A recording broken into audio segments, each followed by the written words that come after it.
ठीक आहे बघा, चालू करू आता आपण. तर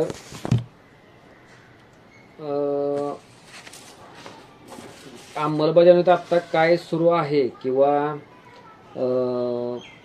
काय झालेलं आहे आता तुम्हाला ते माहीत आहे. ॲक्च्युली सुरुवातीला पॉलिटी आणि आत्ता जॉग्राफी संपलेला आहे. मला वाटतं आजच सुरू झाले इतिहास. लक्षात घ्या. तर आहे ना, म्हणजे मी एक नंतर एक थोडा वेळ बोलल्यानंतर मी बोलतो त्यावरती पुढं कसं जाईल किंवा काय प्रकार आहे. पण आत्ता सध्या आहे ना, म्हणजे एक काय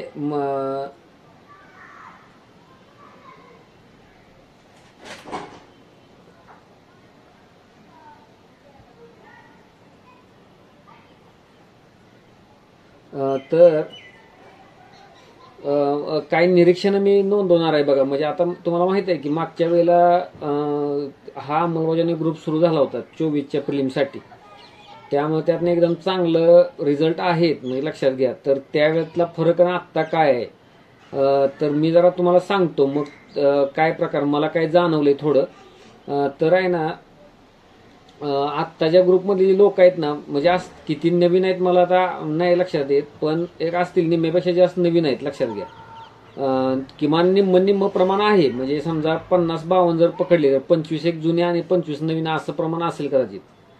तर आहे ना, आत्ता जी लोक आहेत ना जास्त अशी इंटरॅक्टिव्ह नाही आहेत. म्हणजे लक्षात घ्या, आत्ता तुम्ही जे ग्रुपमध्ये आहेत बोलत नाहीत जास्त, किंवा मी सांगितलं तरी ते आता मी कालच मला वाटतं सांगितलंय कळवायचं किंवा मागं सांगितलं होतं. तर मी तिथं आकडा सांगितला नाही. ज्यावेळेला मी कळवा काहीतरी म्हणतो तर ते कळवायला पाहिजे बघा. काय चाललंय तुमच्यात भानगड, तुम्ही काय तिथं मी जर काय प्रश्न लिहिले असतील तर ते कळवायला पाहिजे. तर असं मला तुम्हाला सांगतो, जर तिथं 50 पकडले आपण मेंबर, 52 काहीतरी, म्हणजे मी सोडलो एक सोडला, म्हणजे समजा कोणी अजून एक्स्ट्रा माझा नंबर, तर मग 50 तर नक्की आहेत तिथं. तर ते 25 लोकांचंच आलं असेल बघा. म्हणजे 22-25 लोकांचं आलं असेल. बाकीच्यांचे काय करते त्यांनाच माहीत. म्हणजे हे एक मला जाणवलंय बऱ्यापैकी. तर हे धक्कादायक आहे, म्हणजे तुम्हाला खरं सांगतो. आणि त्यांची पुढं काही शाश्वती नाहीये. म्हणजे कळूनच येतं ते, म्हणजे गांभीर्य नसल्यामुळेच ती गोष्ट आहे, किंवा ते आपल्या विश्वात मशगुल आहेत. म्हणजे टार्गेट बघत असतील किंवा ते असेल कदाचित काय त्यांच्या परिणाम पूर्ण करत असतील किंवा काय आहे. तर ते मी ज्यावेळेस सांगतो मला ही माहिती द्या किंवा काय, तर ते देत नाहीत. त्याचा अर्थ ते नाहीत, त्यांना काय चाललंय आणि काय त्याचं काही कळत नाही, म्हणजे भान नाही. म्हणजे मी तर असाच त्याचा अर्थ काढतो आणि तो अर्थ चुकीचा नाहीये. का तर त्याला मस्त वाटत असेल आपण वेगळं काय तर करत असू किंवा काय. पण आम्ही कसं टाइम टेस्टेड आणि बघत असतो. आणि हे ग्रुपचं ठीक आहे, तसं कोरोना काळात सुद्धा ग्रुप चालवले होते. त्यामुळे कोण काम करतोय कोण नाही, तो काय प्रश्न विचारतोय त्याच्यावरून सुद्धा कळतं. आणि ज्यावेळेला संवादच नाही तर त्यावेळेला काय प्रश्नच येत नाही ना त्याचा. ज्यावेळेला संवाद नाही तर ते प्रश्नच काय येत नाही. तर त्याला वाटत असेल तो काय तर करत असेल, पण ते चुकीचं असतं. तर त्यातनं अजून एक मी काय गोष्टी काढल्यात बघा. सगळ्यात मोठा फरक काय आहे, तुम्हाला आता हेच इंटरॅक्शन आहे ना, एक्झाम 1.5 महिन्यावर येऊ द्या किंवा बघा मग कसं वाढतंय एकदम जास्त. मी नको म्हणताना ते मेसेज येत राहतात. म्हणजे उलट मला तर मेसेज नकोच आहेत, लक्षात घ्या. ते कुठं ते त्याला सांगत बसायचं किंवा काय. पण मी विचारून पण जर सांगत नाही तर मग अवघडच आहे की. म्हणजे ते करतच नाहीत. म्हणजे मी तर तुम्हाला खरं सांगतो. आणि तितकंसं गांभीर्य नाही आहे ते. म्हणजे कदाचित मग त्यांच्या डोक्यात असेल 150 दिवस राहिलेत, 147 राहिलेत, 145 राहिले दिवस, आणि हे असणारच. म्हणजे ज्याला म्हणतो ना कॉन्शियस माइंड मध्ये नव्हे, म्हणजे असं प्रत्यक्षात नेवेत कुठतरी, म्हणजे अनकॉन्शियस माइंड आहे तिथं कुठतरी ते बॅक ऑफ द माइंड असं ते चालू असणार. म्हणजे आहे वेळ आहे, करू शकतो. तर ते सोपी गोष्ट नाही आहे तेवढी. ते नंतर कळेल मग. आणि हा सगळा वर्ग तुम्हाला सांगतो ह्या ग्रुपमध्ये एंड पर्यंत असतो. म्हणजे राज्यसेवेच्या लोकांना मी कधी हे करत नाही, रिमूव्ह भानगड काय, पण शेवटपर्यंत असतात ते. आणि त्यांची संख्या उलट जास्त असते नंतर. ते असतातच, एंडपर्यंत असणार ते तुम्हाला सांगतो. पण अशी इनएक्टिव्ह असणार, म्हणजे लक्षात घ्या. तर त्यांना त्याचा फायदा घेता येणार नाही. काय थोड्या मार्कानं किंवा काय त्यांची परिणाम राहू शकते. मी अजून 140 दिवस 45 दिवस शिल्लक असताना सांगतोय, म्हणजे लक्षात घ्या. म्हणजे ही गोष्ट खूप गंभीर आहे. त्यामुळं आता सुद्धा लेक्चरला जे काय कोण असतील आणि जर तसं काय पाठवत नसतील तर ते स्वतःच बदल करा, जे काय आहे ते बोला. आणि तुम्हाला माहित आहे की समजा कोणी काय तर मला माहिती आता काय मेसेज आता आलेत, म्हणजे आता फक्त अंमलबजावणी नाही, लक्ष्य किंवा रुद्रम किंवा काय, तर ते समजा कधी मी कुणाचा सार्वजनिक केला, आता सकाळचा एक केला होता बघा, तुम्हाला सांगतो, पण मी कुणाचं टाकलंय, नाव कुठं टाकलंय तिथं चॅनलवर, ते तशी कोणाची तरी अवस्था असते, उलट अवस्था आहे हे पण मी टाकलेलं नाही. तर एका विद्यार्थ्यांनीच मला 2 पेजेस असं लिहून पाठवलं होतं, म्हणजे असं असं असं बरंच काय, ग्रुप सी, ग्रुप बी, मग 25, आणि मग मी ते उत्तर त्यांना दिलं होतं. तर कमी जास्त प्रमाणात स्थिती असते लोकांची. आता ती स्थिती काय तुम्हाला नाही माहीत, पण कुणाकुणाला बऱ्यापैकी काय अडचणी असतात बघा, लक्षात घ्या. तर त्याला दिलेलं ते उत्तर असतं, म्हणजे रिप्लाय दिलाय किंवा काय, किंवा बोललोय प्रत्यक्षात. त्यामुळे तुमचं काय तर उघड होईल वगैरे काय असलं काय डोक्यात ठेवत जाऊ नका, म्हणजे त्यात कोणाला अजिबातच इंटरेस्ट नसतो, बिलकुलच. ते असं कोणाकोणाच्या समस्या ऐकून आणि असं थकून नाही, पण त्याचं बोतड झालेत, म्हणजे आता त्याच्यासाठी ते खूप महत्वाचं आहे, सोडा ते आता मला माहित असतं ह्याच्यासाठी खूप हे महत्वाचं आहे. पण बघा, बऱ्याच जणांना भेटायला परवानगी दिलेली नसते किंवा फोनवर तर अजिबात नाही. ते त्याच कारणामुळं बोलून काही उपयोग नाही, म्हणजे बोलत नाही म्हणजे काय मी कोण मोठा किंवा काय असला काय प्रकार नाही. ते अक्षरशः त्याला म्हणजे म्हणतो ना वीट आलाय किंवा काय तसा प्रकार झालेला आहे. तर ते कायच उपयोग नसतो.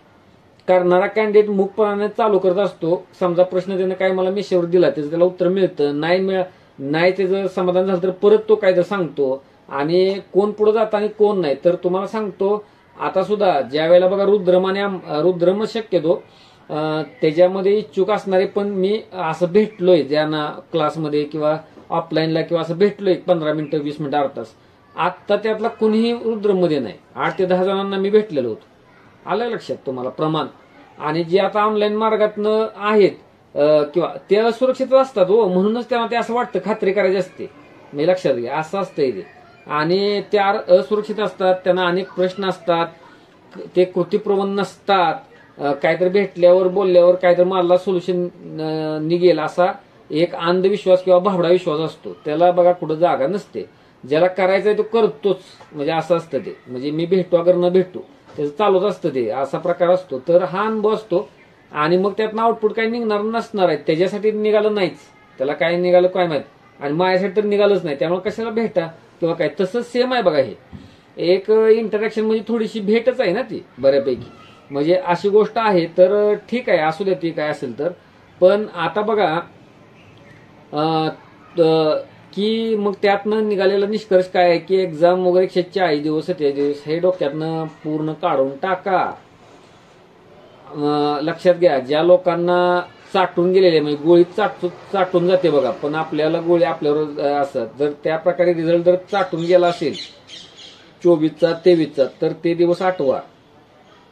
आणि आता 140-45 दिवस राहिले म्हणून सांगतो की UPSC आपलं MPSC पूर्वपरीक्षा एक जुगार आहे, जुगार.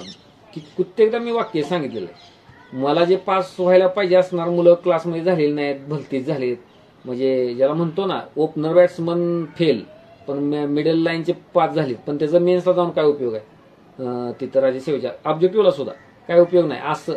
असं मला बऱ्याचदा दिसाय. किंवा कधी कधी कंबाईन तयार करणाऱ्या लोकांना स्कोर येऊन गेलेला आहे डायरेक्ट, म्हणजे असं पण झालेलं आहे.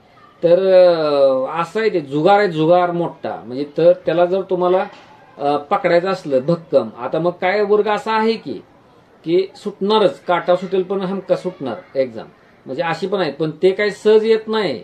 मला हेच सांगायचं आहे, तुम्हाला त्या वर्गात जाऊन बसायला पाहिजे, त्या ह्याच्यामध्ये की बाबा काय जरी झालं तरी मी एक कट ऑफ पेक्षा थोड्या काय मार्कांनी बाबा तिथं मी असेल.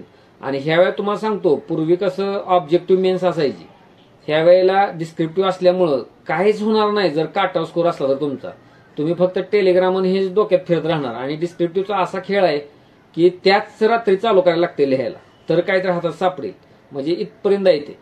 आणि त्यामुळं खूपच गांभीर्याने ते घ्यायला पाहिजे.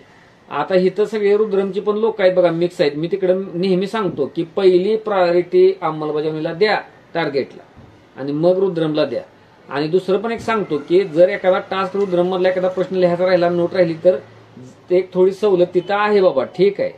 पण अंमलबजावणीला कोणत्याही प्रकारे लूज ठेवू नका. आणि मी पूर्वीपासून सांगत आलोय की पूर्वी ज्या अंमलबजावणी ग्रुप चालला होता गेल्या वर्षी, त्यावेळेला आत्ता जे आपले 2 विषय संपलेत, पॉलिटी आणि इकॉनॉमी, ते ऍट ए टाइम चालू झाले होते. म्हणजे एकाच दिवशी पॉलिटी करायचं, इकॉनॉमी करायचं, करंट करायचं, त्यातली दोन्ही मुलं इथं आहेत बघा. म्हणजे तशी वेळच होती, वेळच कमी होता ना. आणि ह्या वेळेला मग मुलांना दिलंय तर ते रिलॅक्स चाललंय का काय काय माहित मग कुणाचं काय. म्हणजे अजून सुद्धा म्हणतात की आमची वारंवार तेवढ्या वेळा रिव्हिजन होत नाही, काय होत नाही. म्हणजे त्यावेळेला मुलं जी शंका सांगायची तीच आहे आता. म्हणजे तसा आता एक गोष्ट आहे की तुम्ही त्यावेळेला फक्त फुल डे प्रिलिम्स करत होता. आता काय झालंय की मेनचं करावं लागतंय आणि मग ते प्रिलिमचं आहे. त्यामुळे कदाचित ते तिथंच येतंय परत गणित. म्हणजे लक्षात घ्या, हे मी मान्य करतो. पण जर वारंवार रिव्हिजनचं सूत्र तुम्ही पाळलं नाही आणि जर तुम्ही ती सवय लावून घेतली नाही, 10-10 मिनिटं 15-15, आणि बघा सवय लावून घेतली नाही तर तुमच्या हाती 0 राहील 25ला. किती पण तिकडे रुद्रमला डॉन असाल, उत्तर चांगली घेत असाल, टेस्ट सुद्धा काही उपयोग होणार नाही त्याचा. म्हणजे लक्षात घ्या, काही उपयोग होणार नाही. कारण आम्ही युपीएससीतला अनुभव घेऊन बसलोय. प्रिलिम राहील तर काय घडू शकतं, किती पण डॉन असू दे. म्हणजे लक्षात घ्या. आणि सुरुवातीचा जो असतो ताकद, सुरुवातीचा जो झोत असतो तोच महत्वाचा असतो. आणि 20-25ला तोच महत्वाचा असणार आहे. का तर एनकेन प्रकारे आणि मेनचं तुम्हाला सांगतो अजून तारीख कुठे डिक्लेअर आहे. त्यामुळे ते काहीही गुंडाळता, म्हणजे काहीही जमणार नाही सोडा. त्याला ते एक मार्ग आहे ना. आता मी काल सुद्धा रुद्रमच्या लेक्चरमध्ये सांगितलंय बघा की एक जी पहिली स्टेप असते ते बऱ्यापैकी सगळ्यांनी गाठलेली आहे लिखाणाची. म्हणजे आत्ता जे तिकडे आहेत ते लोक म्हणजे गाठलेले आहे. त्या लोकांना सहसा अडचण येणार नाही. म्हणजे जर अडचण येत असते तर मी आत्ताच त्याला 1 मेलाच म्हणलं असतं की तुम्ही जरा थांबा. तुम्हाला लक्षात घ्या, मी अजून बाहेर ताटकळत 7 लोकांना ठेवलेलं आहे, 7. तर पूर्वी काय करायचं की ऍड करायचं आणि परत रिमूव्ह करायचं. ती भानगड नको म्हणलं, साईड बाय साईड त्याला काम देऊ आणि मग काय करू. तर नाही तसं करायचं.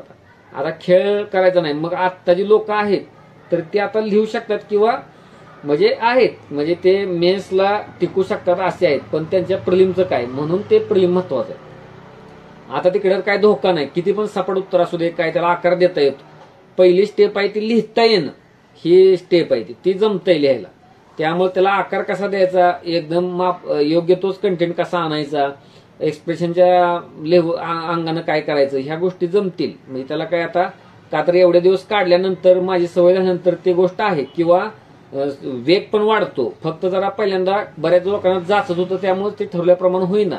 म्हणजे उत्तरं येत नाहीत लोकांची, नोट येत नाही, तर मग पुढे जाण्यात काय अर्थ नाही. नुसतंच पळापळ काय उपयोग नाही त्याचा.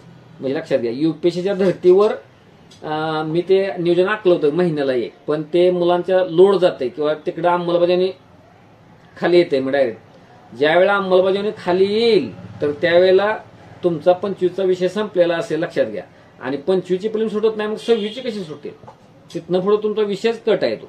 म्हणजे लक्षात घ्या. आणि युपीएससीची मुलं सुद्धा थकलेत भले. एमपीएससी प्रिलिम सुटत नाही. युपीएससीला जर तुम्ही एनसीआरटी व्यवस्थित केलं, म्हणजे बेस चांगला एनसीआरटीचा असला आणि पीवायक्यूचं एकदम थरो अनालिसिस असलं आणि त्यातल्या काही थीम बाहेर काढता आल्या, म्हणजे हिता हमखास प्रश्न आहे, हिता आहे, आणि बेसिकला एनसीआरटीच्या स्वतःच्या जर नोट्स असल्या किंवा तुम्ही जर मागच्या 13 सालापासून जर प्रिलिमच्या पेपरच्या खुणा एनसीआरटी मध्ये केल्या उत्तर आणि एक दिशा आखली आणि त्याला जरा पाठांतराची जोड असली तर युपीएससीची प्रिलिम जीएसला स्कोर येण्याची, तिकडे सीसॅट बूम करते पण तिकडे 90+ स्कोर येण्याची दाट शक्यता असते आपल्या एवढ्या अभ्यासावर. आपण एमपीएससीला राज्यसेवेला करतो तेवढ्या तुम्हाला सांगतो. ऑफलाईनला तर एमपीएससीच्या मुलांना मी युपीएससीच्या पूर्वला सहज जीएसचा स्कोर आणून दाखवला असता. म्हणजे लक्षात घ्या, तिथं एक म्हणजे असं एक हे आहे बघा, एक प्रशस्त मार्ग आहे. म्हणजे लक्षात घ्या, एनसीआरटी आहे असं कुठं पण हात घालत नाहीत एमपीएससी सारखा, काहीतरी प्रश्न काढत बसत नाहीत. म्हणजे असं असतं. तर हे बेभरोशी काम आहे एकदम. म्हणजे लक्षात घ्या. त्यामुळं आता जे टार्गेट करताय, मग कसं असतंय की ज्या एरियातनं तुम्हाला माहित आहे बाबा माग 13 ते 23ला एक त्यांनी टॉपिक सब टॉपिक पकडलाय आणि त्या टॉपिकवर माग प्रश्न आलेला आहे आणि त्याच टॉपिकवर प्रश्न, तोच प्रश्न नव्हे पण त्याच टॉपिकवर प्रश्न जर 25ला आला तर अजिबातच तो चुकता कामा नये. म्हणजे आता समजा पूर्वी कधीतरी आता 23ला ह्युमन सेटलमेंटवर प्रश्न आला, म्हणजे ह्युमन सेटलमेंटला त्यांनी म्हणजे मानवी वस्ती हा टॉपिक त्यांनी हाताळला, तर मग तिथनं पुढच्या एक्झामला सगळ्यात जर तो आणि प्रश्न भले अवघड येऊ द्या, म्हणजे समजा की केंद्रित वस्ती किंवा विखुरलेली वस्ती किंवा काय प्रकार, पण त्या किंवा अर्बनायझेशन त्यावेळेला तुम्हाला एनसीआरटी बघायला लागू दे किंवा अन्य दुसरा सोर्स बघायला लागू दे, राज्यसेवा पूर्व परीक्षेलाच मी म्हणतोय पण प्रश्न चुकता कामा नये. तो जर प्रश्न चुकला तर तुम्ही धोक्यात येणार. म्हणजे मी काय सांगतोय बघा, 13 ते 23 पूर्वपरीक्षा किंवा 13 ते 24 पूर्वपरीक्षेत तिथं प्रत्येक विषयात जीएसच्या त्यांनी जो जो टॉपिक हाताळलाय तो टॉपिक तुमचा चांगला असणं म्हणजे लक्षात घ्या. आणि नुसताच चांगला नव्हे, त्यावर 25ला कोणताही प्रश्न जर विचारला, मागचे जुने प्रश्न बघता, तर त्या प्रश्नाचं तुम्हाला योग्य उत्तर काढता येणं आणि असा प्रश्न न चुकणं ही प्री रिक्विजिट म्हणजे काय, पूर्वअट आहे राज्यसेवा पूर्वपरीक्षा 2025 पास होण्याची. म्हणजे लक्षात घ्या, अशी गोष्ट आहे ती. त्यामुळं आणि बघा, तुम्हाला अजून एक काही लोकांना मी सावध करतो. म्हणजे आता ह्यातली किती लोकांनी बाहेर classes, batch, fast batch, prelim batch, integrated batch लावलेत मला नाही माहित आणि मी ती माहिती पण घेतलेली नाही. पण आता बाहेर हळूहळू निघतंय बाहेर बघा ते की काय 90 डेजचा मध्ये पूर्वपरीक्षा सिलेबस संपवणार, 100 डेज मध्ये पूर्वपरीक्षा सिलेबस संपवणार किंवा काय. तर तुम्हाला सांगतो तशा बॅचचा काही उपयोग होत नाही. ती कंबाईन नाहीये राज्यसेवा. तुम्ही जोपर्यंत आत स्वतः जात नाही, म्हणजे लक्षात घ्या, शिकून काढायचं एकदम सोपं आहे ते. लक्षात घ्या, नोट आधाराला असली, आता समजा आता आमची जिओग्राफीची नोट आधाराला असली किंवा एन्व्हायरमेंटचे पेजेस आता ऑफलाईनच्या मुलांना किंवा ज्या लोकांनी असा केलाय त्यांना माहित आहे, मी 5-5, 7-7 दिवसात पण एक विषय संपू शकतो प्रिलिमचा, म्हणजे शिकून काढून 4-4 तास. म्हणजे ते तसं संपवता येतं म्हणून काय स्कोर येत नाही 100च्या वर. कळल्यासारखं सगळंच होतं, अरे बेस्टच, जिबेवरच बसलं. म्हणजे ते घडतंय की तसं, पण त्याला एक वेगळं रसायन लागतं किंवा वेगळ्या प्रकारची प्रॅक्टिस लागते म्हणजे व्यवस्थित. आणि ती त्या स्वतःनच करण्याची आहे. दिशा देणं आमचं काम आहे ना. आणि उलट शिकवल्यानंतर तर ते काय होतंय, शिकताना मला एक जाणवलं की ते नाही का, त्याला ते शिकल्यासारखंच वाटतंय आणि कॉन्फिडन्स वाढतो. किंवा बारातल्या टेस्ट सिरीज सोडवल्यावर 100 प्लस असा 100, 112, 118 असा स्कोर येतो आणि मग आयोगाला 96, 98, 92 असा स्कोर येतो. म्हणजे लक्षात घ्या, हे आम्ही अनुभवले म्हणजे ऑफलाईन ह्याच्यामध्ये. तर मी आणि मागच्या वेळेस बघा तुम्हाला मी रिपीट करतो, जे शिकवण्याचं जे मॉडेल आहे ना ते मी राबवून बघितले प्रिलिमसाठी. म्हणजे एकदा नव्हे, म्हणजे आता एकदा सिलेबस संपवला प्रिलिमचा, पण प्रिलिम आल्या मग आता मेनचं सगळं सोडून परत एकदा प्रिलिमचंच मी रिव्हिजन घेतलेलं ऑफलाईनला स्वतः 3-3, 4-4 तास वेळ देऊन, म्हणजे 9 ते 12, 9 ते 1 असा देऊन. एक्झाम आता 4 दिवसावर राहिल्या त्यावेळेला सुद्धा घेऊन बघितले. तिसऱ्या वेळा रिव्हिजन होते का ती बघूया, ती केले, प्रश्न विचारून बघितले. तरी स्कोर हे एकदम असे ज्याला अपेक्षित आहे 120 प्लस असं मिळाले नाही स्कोर. ते मान्य करायला काही हे नाही. म्हणजे ते मॉडेल मी करून बघितलंय, ते काय प्रकार आहे तो नाही जमत ते तुलनेनं. मग आणि आता मी मागच्या वेळेचं बघा रिपीट होईल काय मागच्या लेक्चर मधलं, तर आता जे गेले म्हणजे ऑफलाईन मधले आता म्हणजे तसं 100च्या वर जाणारी मुलं वेगवेगळ्या ह्याच्यातनं 10 ते 12 जण होते आता. त्यातले आता 117च लागल्यामुळं काय घोळच झाला समजा, म्हणजे लक्षात घ्या. पण म्हणजे तसे गेले होते, पण त्याचं सगळं क्रेडिट अंमलबजावणीचा ग्रुप आहे ऑनलाईनचा मागच्या वेळेचा. हे धक्कादायक आहे माझ्यासाठी. तर म्हणजे मी त्यातला फरक पण सांगितला होता बघा, की मग मी म्हणलं एवढं ऑफलाईनला एवढं आपण कष्ट घेऊन कसं काय जमलं नाही किंवा काय. तर ती घोळ असा व्हायचा की कसं आहे, त्या ऑफलाईनला सुद्धा कसा जो विषय चालू आहे त्या विषयावर जास्त लक्ष, दुसऱ्या विषयातला प्रश्न विचारला तर येणार की, पण एवढ्या कोरला जाऊन बारीक असे प्रश्न विचारले तर येत नव्हते. हा त्यातला पहिला एक गोष्ट. दुसरी गोष्ट, ऑफलाईनला तरी मर्यादा असते. म्हणजे आपण एकदा विषय घेतला पूर्ण सगळे 6 विषय घेतले आणि परत एकदा अजून एकदा ते घ्यायचा प्रयत्न केला फास्टमध्ये तर 2दाच झालं ना ते. पण इथं रोजच रिपीट, पाठीमागं जा, मागचं करा, पाठीमागं जा, मागचं करा. आणि शेड्यूल म्हणजे आता बघा, जर तुम्ही ते टाळलं तर मग ते ऑफलाईन सारखं झालं ना. ऑफलाईन सारखं तर होतच नाही सोडा. तिथं काय काय गोष्टी कळल्याशिवाय आम्ही पुढेच जात नाही. म्हणजे तेवढं करून जर 100च्या स्कोर जात नाही किंवा 90च्या वर जातोय पण 100 वर जात नाही, 105च्या वर जात नाही समजा, तर मग तुमचा कसा जाईल. म्हणजे तुमचं तर ऑफलाईन सारखं पण नाही. म्हणजे काय अशा नोट तुमच्या मुखोद्गत पण नाही. त्या तिथं लोकांच्या होत्या तरी मुखोद्गत, तरी स्कोर तसे येत नव्हते. त्याला कारण म्हणजे काय माहिती आहे का, की स्वतः जाऊन ते समजा साधारणतः 13 ते 23 सगळ्यांनी प्रत्येकानं ते करणं अनालिसिस. पुन्हा मी जर म्हणलं असेल की 13 ते 24चे प्रश्न आधी वाचा त्या विषयाचे, मग त्या टॉपिकला सुरुवात करा वाचायला. असं म्हणजे ज्या सूचना देणं आहे ते करणं आहे.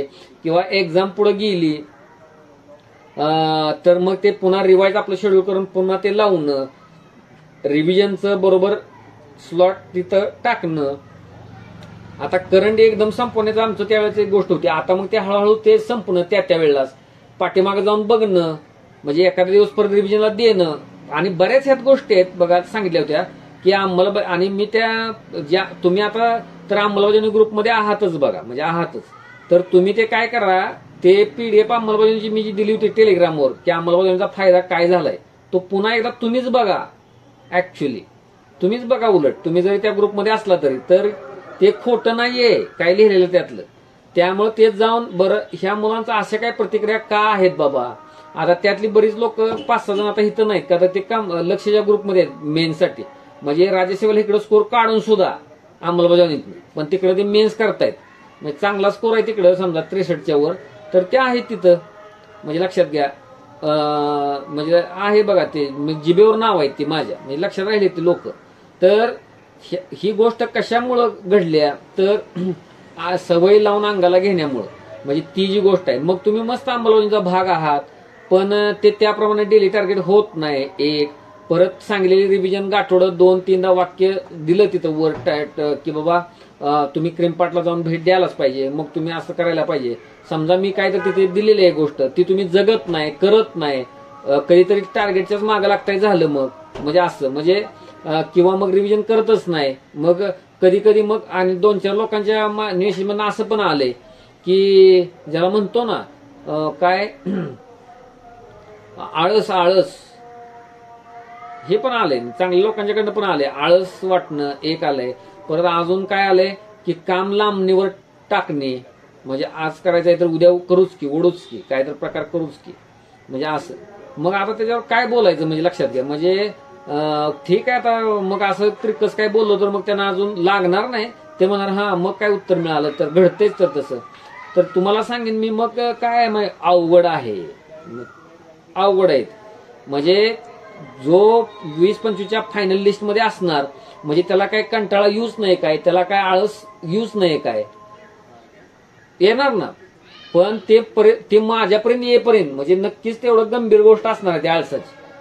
म्हणजे तेवढी म्हणजे एखाद्या वेळेस आला लगेच तुम्ही बाजूला सरला आणि पुढे कामाला लागला, ठीक आहे ना. म्हणजे ते ऑब्व्हियस आहे, म्हणजे लक्षात घ्या येणारच. त्यात काय नॉर्मल नाहीये, म्हणजे वेगळं काही नाहीये. पण जर एक ठळक प्रकारे आळस येतोय किंवा तुम्ही काम लांबणीवर टाकताय, आजचं टार्गेट उद्या करताय, आजचं राहिलेलं उद्या करताय किंवा कसं आहे, तर ते तुम्हाला मी बोललो नव्हतो का म्हणजे एकदा, तसं आजचं उद्या करण्यानं काय बोंब होती म्हणजे लक्षात घ्या. जे काही गोष्ट असते तर त्या मग तुम्हाला सांगतो त्या लोकांना कायम अंत होतो, लक्षात घ्या. योग्य वेळीच बाहेर पडायचं असतं. ती वेळ नीती आपल्याला 1दा 2दा 3दा देते, पुन्हा नाही. त्यातनं बाहेर पडायचं ते आपल्या हातात असतं. ते लगेच बाजूला सारून की मार्गाला लागायचं असतं. आणि तुम्ही तुमची कमिटमेंट त्या बांधली ना, म्हणजे ते गाठ बरोबर टार्गेटशी, म्हणजे भले इकडे अंमलबजावणी असू दे तिकडे रुद्रम असू दे, तर गाठ बांधली तर मग काय अडचण येत नाही. आणि कसं असतंय माहितीये का की बघा तुम्ही एक्झाम मोड कसा असतो, म्हणजे आता 28 सप्टेंबरला एक्झाम आहे. सप्टेंबर महिन्यात तुम्हाला मला असं सांगता येईल का अरे आळस करू नका, टार्गेट ज्या त्या वेळेला पूर्ण करा, 2-3 सप्टेंबरला 5 सप्टेंबरला लागेल का, म्हणायला लागेल का, तर नाही. मग त्या आत्ता तुमच्यावर तशी काय वेळ येत नाही. म्हणजे आपलं वय किती, आपल्या डिग्री पूर्ण झालेत तरी पण त्याला मागणं हाल्या म्हणायला लागतंय. म्हणजे अवघडच आहे प्रकार, धक्कादायकच आहे तो, म्हणजे लक्षात घ्या. म्हणजे आश्चर्याचीच गोष्ट आहे, म्हणजे खरंच अवघड आहे ते. आता समजा मी इथं एक जरा अपवाद ह्याला करीन की बाबा 3-4 वर्षांचा प्रवास झालेला आहे आणि चांगल्या प्रकारे झालेला आहे, म्हणजे चांगला आहे, नावाजलेला आहे, मित्र मैत्रिणींच्या मध्ये हे संभाव्य पोस्ट होल्डर आहे असं त्याची समजा ख्याती होती. आणि आता मात्र त्याला तेवढी ताकद लागत नाही, हे मी मान्य करतो. म्हणजे त्या बाबतीत त्याला माफ करू आपण. पण ज्यांचा प्रवास 2 वर्ष 2.5 वर्ष झालेला आहे, समजा अगदी 2, 2.5, 3 वर्षापर्यंत मी सांगेन, म्हणजे त्याच टप्प्यात आहे, म्हणजे पहिलं वर्ष आहे किंवा दुसरंच वर्ष आहे, त्याला तर कुठं जवळपास सुद्धा आळस नाही पाहिजे. म्हणजे लक्षात घ्या, बिलकुलच ती वेळच येत नाही त्या कॅन्डिडेटच्या बाबतीत, यायलाच नाही पाहिजे. आणि मी सांगितलेल्या त्या केसमध्ये तसं घडतं, पण त्यानं शेवटची संधी म्हणून जर बघितलं असेल 25 कडे, तर मात्र डोळे उघडून जागा राहिले, जागता पहारा ज्याला म्हणतो ना, ते दिवस आहेत. आणि अशी संधी आहे लक्षात घ्या 20-25 ज्यांना लिखाण जमते लिहायला, लक्षात घ्या ते काय एक औपचारिकता आहे, सिलेबस पूर्ण होऊन आणि ते लिहिता येईल, तुम्हाला कळेल पहिल्याच वेळेला कसं गंमत असणार आहे. पण एक सुवर्ण संधी आहे, नेहमी असते सिलेबस बदलल्यावर. मग मी नेहमी म्हणतो बघा की तिकडे द्यायला बसलेत पण आपली झोळी फटकी असता कामा नये. मग असा आळस करणं, मग ते पूर्ण न होणं, म्हणजे त्याच गोष्टी आल्या हो, त्याच गोष्टी आल्या, म्हणजे लक्षात घ्या. त्यामुळे तशी गोष्ट करू नका. मी आपल्या ह्याच्यावर लागतो. मी जे लोकांनी काय ह्याच्यात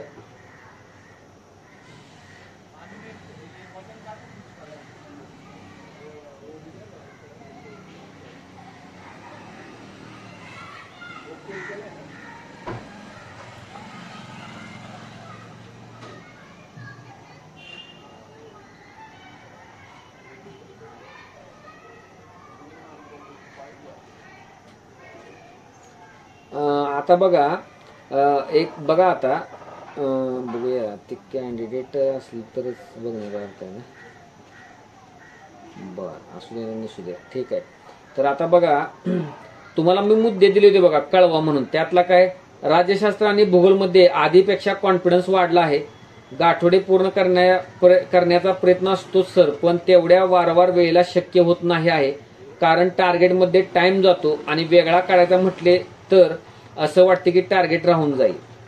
ही सार्वत्रिक भावना असू शकते. म्हणजे समजलं का तुम्हाला, की तुम्ही म्हणताय तितक्या वेळा ती गोष्ट घडत नाही, आणि जर घडवायचा प्रयत्न करायला गेलं तर मग काय होतं, टार्गेट बाकी राहील का काय असं वाटत राहतं. म्हणजे लक्षात घ्या. आता हे कसं आहे माहिती आहे का, सापेक्ष आहे बघा. म्हणजे तुम्ही करता म्हणजे काय करता, तुम्ही करता म्हणजे करता काय, म्हणजे लक्षात घ्या. म्हणजे आज टार्गेट मी काय तर दिलेलं आहे की निम्म 6वीचं पुस्तक समजा व्हायला पाहिजे, एन्शियंट इंडियाच, प्राचीन भारताच. तर तुमची मॅच्युरिटी एवढी असायला पाहिजे. म्हणजे आणि कसं असतं माहिती आहे का, जरा सपासप वार करणे म्हणतो ना, की पटकन तुम्हाला ते आता 38 पीडीएफ दिले 23 पर्यंतच्या प्रश्नांची, फक्त 24चे प्रश्न त्यात ऍड करायचे. तुम्ही पहिल्यांदा गेल्या काय करायला पाहिजे की डायरेक्ट आता प्राचीन भारताला तशी पद्धत आहे, समजा अन्य ठिकाणी वेगळी पद्धत मग लागू होईल, की एक सिंगल सोर्स आहे तर त्याच्यात डायरेक्ट 13 ते 24चे प्रश्न तुम्ही शोधून बघायला पाहिजेत. म्हणजे मला कुठले मिळत आहेत. मग एखादा प्रश्न 11च्या पुस्तकात आहे का, पण बहुतांश प्रश्न हे 6वीच्या पुस्तकात तुम्हाला भेटून जातात. म्हणजे लक्षात घ्या एक बऱ्यापैकी. आणि म्हणजे लक्षात घ्या अशी गोष्ट आहे ती. म्हणजे ते बघणं, आणि आपल्याला मुख्य सोर्स ही 6वीचं पुस्तक ठेवायला सांगितले. त्यामुळं निम्मा आणि 6वीच आहे, 6वीचं म्हणजे लक्षात घ्या. म्हणजे आता डिग्रीहून आपल्याला 6 वर्ष पूर्ण झाले असतील, म्हणजे इथपर्यंत आहे ती गोष्ट. तर त्यामुळं ते मॅप बघणं, परत पहिल्यापासून ते चॅप्टर्स वाचणं बारकाईनं, म्हणजे लक्षात घ्या. फक्त एकदमच न्यू आहे 25 पहिल्यांदाच पूर्वपरीक्षा देतोय त्याला थोडी अडचण येऊ शकते. अदरवाईज कुणालाच यायला नाही पाहिजे अडचण. म्हणजे लक्षात घ्या, कुणालाही अडचण यायला नाही पाहिजे. म्हणजे पटपट त्या खुणा करणं आणि परत एकदा वाचून घेणं, परत मग दुसरं काय तर तुमचं रुद्रमचं काम किंवा तुमचं मेनचं काम करणं, परत एकदा त्या टार्गेटकडे जाणं अंमलबजावणीच्या, पुन्हा त्याला रिव्हिजन देणं, पुन्हा प्रश्न बघणं. काय काय वेळेला तुम्ही आता तुमच्या अशा गोष्टी असणारच की, म्हणजे गेल्या वर्षी त्याच्या मागच्या वर्षी जरा काय भाग चांगला आहे, काय वीक आहे, तर चांगला भाग वेगात झाला पाहिजे. वीक भागाला थोडा वेळ गेला तर चालतोय, पण टार्गेट हे कम्प्लीट व्हायलाच पाहिजे. म्हणजे लक्षात घ्या. आता जर पॉलिटी आणि जॉग्राफीचा विचार केला मी बरं का जरा, तर कधी कधी जो वेळ टार्गेटला दिला जातोय, लक्षात घ्या, टार्गेटला जो वेळ दिला जातोय लक्षात घ्या, तर तो विचारपूर्वक वेळ दिला जातोय. म्हणजे लक्षात घ्या की एन्शियंटलाच 2 दिवस का, मिडवेलला 1 दिवस का, बाकी मग इतिहासाला 20 दिवस मग का, किंवा तसंच पॉलिटी जॉग्राफीच्या बाबतीत समजा मराठी जॉग्राफीला तुलनेने कमी वेळ दिला होता. तुम्ही जर मग मराठी जॉग्राफी मी दिलेल्या वेळेत तुम्हाला उडवता येत नाही. म्हणजे लक्षात घ्या मी काय म्हणतो ते,